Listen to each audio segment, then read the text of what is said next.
Alright, so in the previous video we covered basic synthesis, those three main waveforms, and we also covered what ADSR is. So those are two quite important things when it comes to making sounds and when it comes to synthesis in general. But what we're going to do now is get started on the bass line. I'm just going to show you a few different bass examples so you can hear them and kind of wrap your head around what sounds are used in what.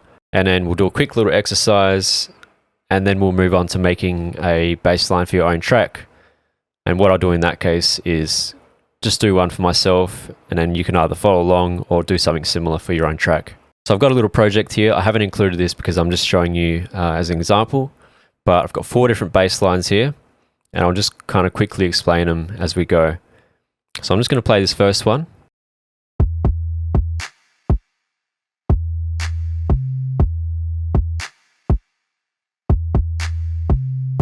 As you can hear, that was kind of like a hip-hop beat, or it could be R&B as well, trap, anything in that general area. So what the bass line is consisting of, you can hear it's quite drawn out, it's quite subby, there's not much upper end to it, and that's kind of how those bass lines are most of the time. So that's just using a sine wave, which is pitched right down, and that gives you that subby, clean bass tone. So the next one we're going to look at is this one here.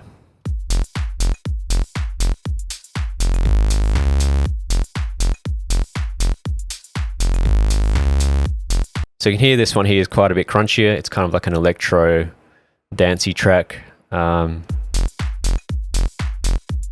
This is actually using a saw wave as a bass, so you can tell that from the crunchiness.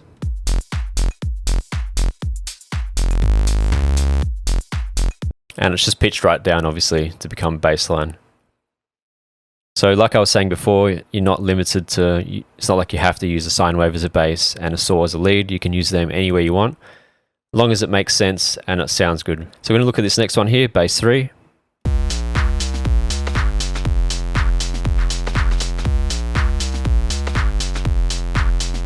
So this third one here sounds more like a square wave.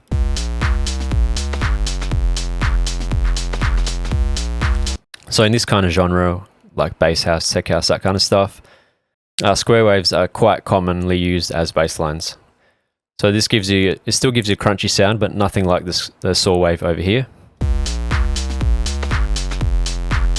Again, it's quite drawn out.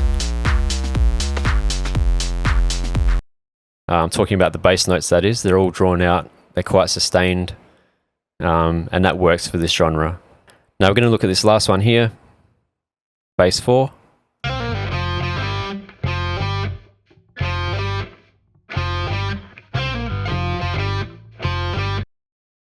Now this is neither of those waveforms. This is an actual bass guitar, as you can hear, and it's following the pattern of the rhythm or lead guitar.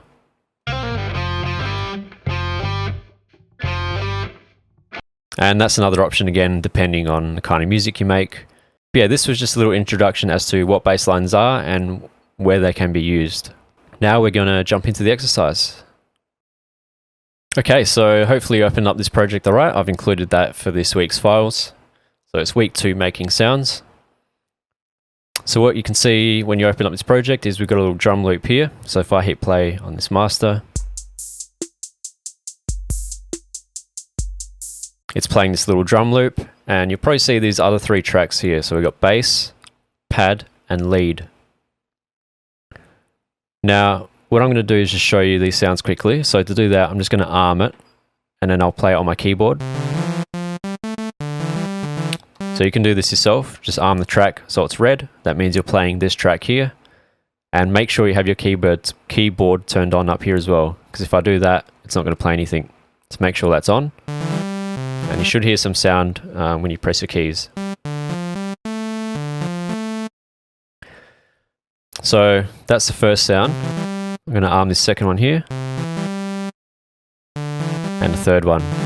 Now you can hear they are all exactly the same waveform. So they're all saw waves.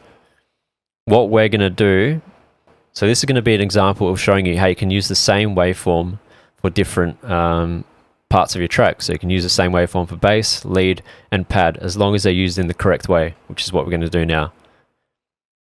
So we're going to start with the bass here. So we're going to double click, make a new MIDI track, a new MIDI clip, sorry.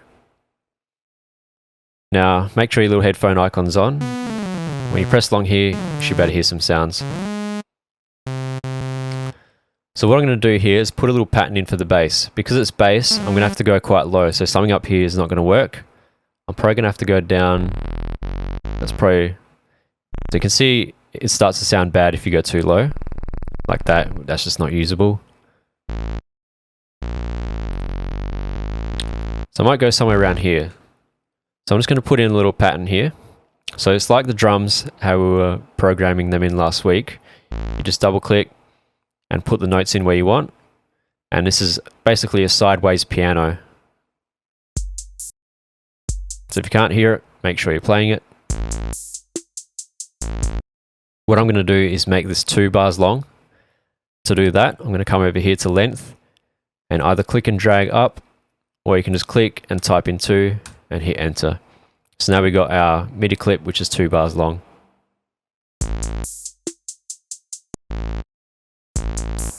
So I'm just going to put in a little pattern here. You don't have to copy mine, you can put in your own, whatever you want to do.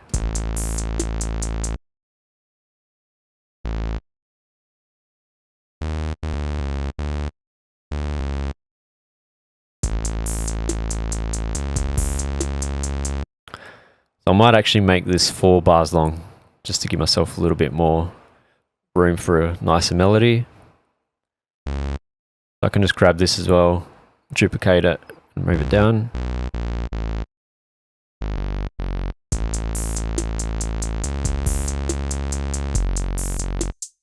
I'm just going to drag this out to the end.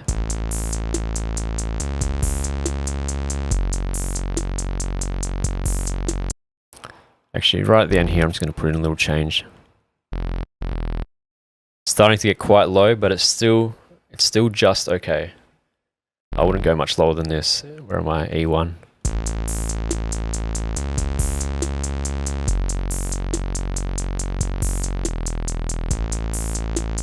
Okay, so I got my little bass melody in there. Hopefully you followed along without too many dramas.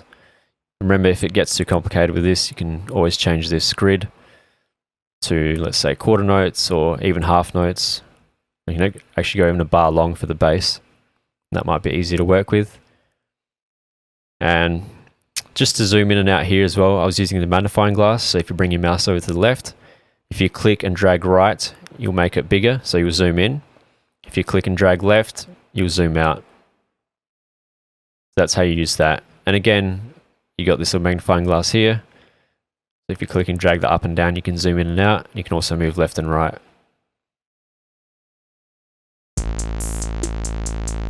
Okay, so I've got this little bass line.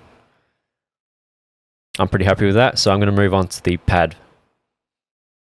Now, I haven't covered what a pad is yet. Basically, you can think of this as chords that kind of sit in the background and add a bit of meat to your track. So I'll add a little pad now. If you're not comfortable with putting in chords or melodies and stuff, just follow along exactly what I'm doing. With that bass note, I had the first one on A1, second one on C sharp, third one on F sharp, and then right at the end there, I went down to an E. Now I'm going to jump over to the pads. Again, I'm going to make this 4 bars long. And probably just switch this to quarter notes for now. So I'm just going to put in some chords. So for a pad, this is kind of going to sit in between your bass and your lead. So your lead's going to be quite high up, kind of around here. Your bass is down here. And your pad's going to sit somewhere around here. I'm using a trackpad, so it's a little bit clunky, sorry. Some people like that more than a mouse, but I do prefer a mouse. Alright, so let's put in some chords.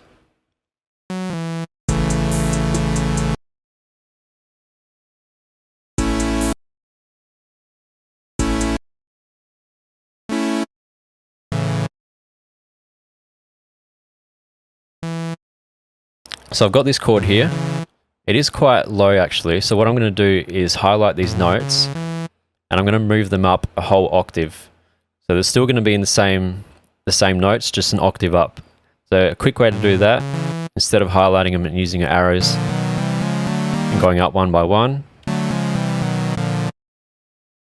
what you can do is highlight them all, hold shift, and then press up on your arrows. And that will move them up an octave. So you can hold shift and go up and down with the arrows to move it up and down octaves.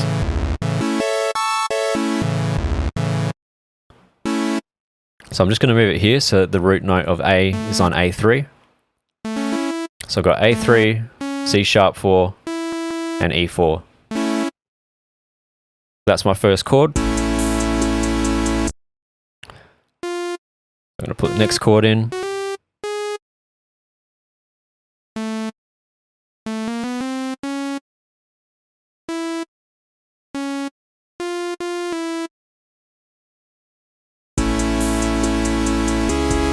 So my next chord I got here is on C sharp 4, the root note, then it goes to E4, and then G sharp 4.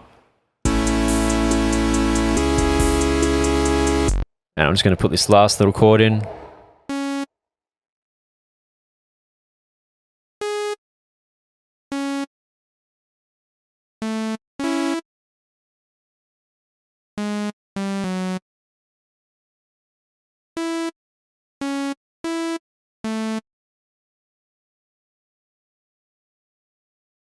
So this should work here. Let's see what we got.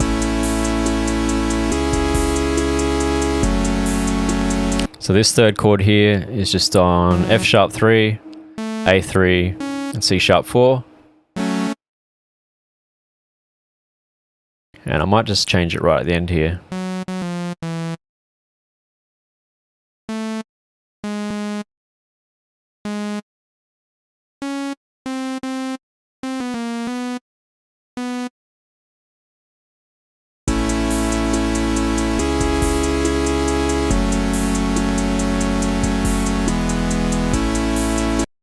Okay, so that works quite nicely. This, if you're following along with me, this last one here is on E3, G sharp 3, and B3.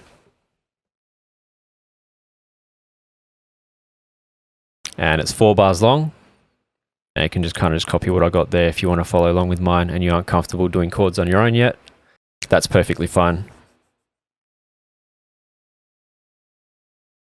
Alright, so now we've got our bass, we've got our chords, which is our pad, sitting in the back. What we're going to do now is add a lead in. So I'm just going to double click here again.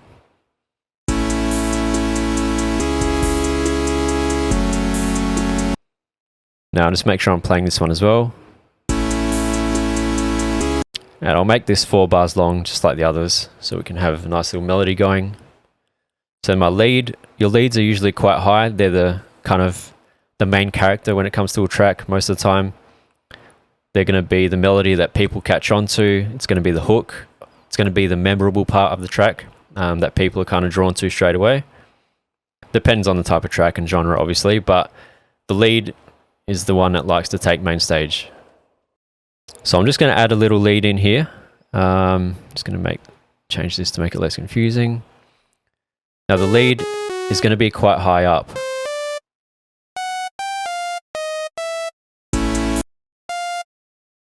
I'm just going to put in a little pattern. You can feel free to do your own pattern or you can follow along with mine. I'm just going to make this a little bit smaller, so I'm going to change the 8th notes.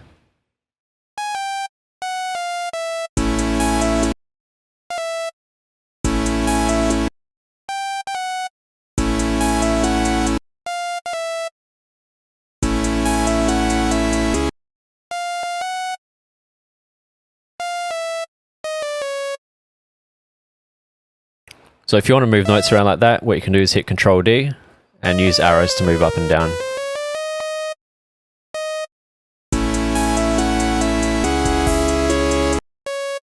Cool, so I'm liking that.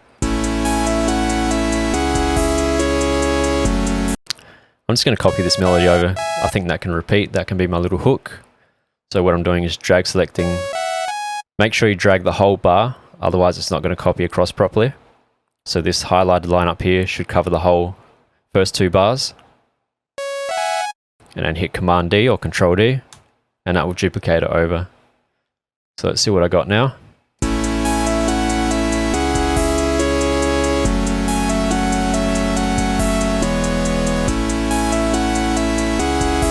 There we go, we got something sounding half decent. Obviously it's not a polished track, but for using the exact same waveform, we still got something to sound nice. So obviously we can come in now, and what these little sliders are here, we haven't covered this yet, I don't think. These are the volume sliders for each track.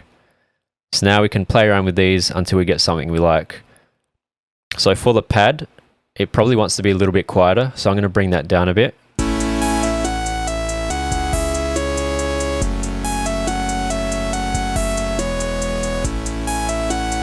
I'm going to leave the lead up there because that likes to be nice and loud, and maybe just bring the bass down a touch as well.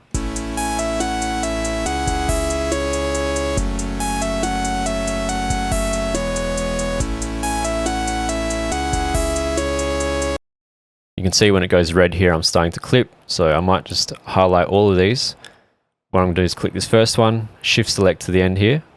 That selects all of them. And then if I drag one down, you can see it's dragging all of them down.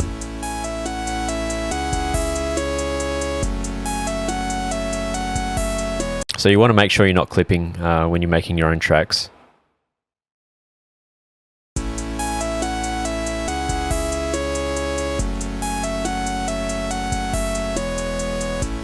So you can see from the exact same sound on all of them,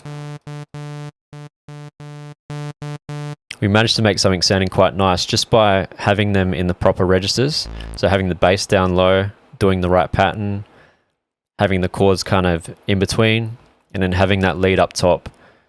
Because there's that separation, it sounds good. If they were all, I'll just quickly show you as an example. I'm going to muddle up the octaves here. So I'm going to bring the lead down. I'll bring the bass up.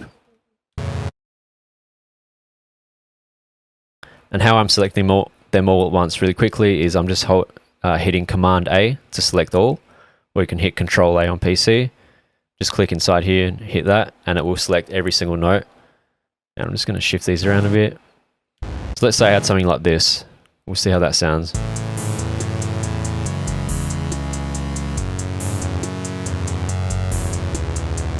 So you can see it doesn't sound anywhere near as clean or nice.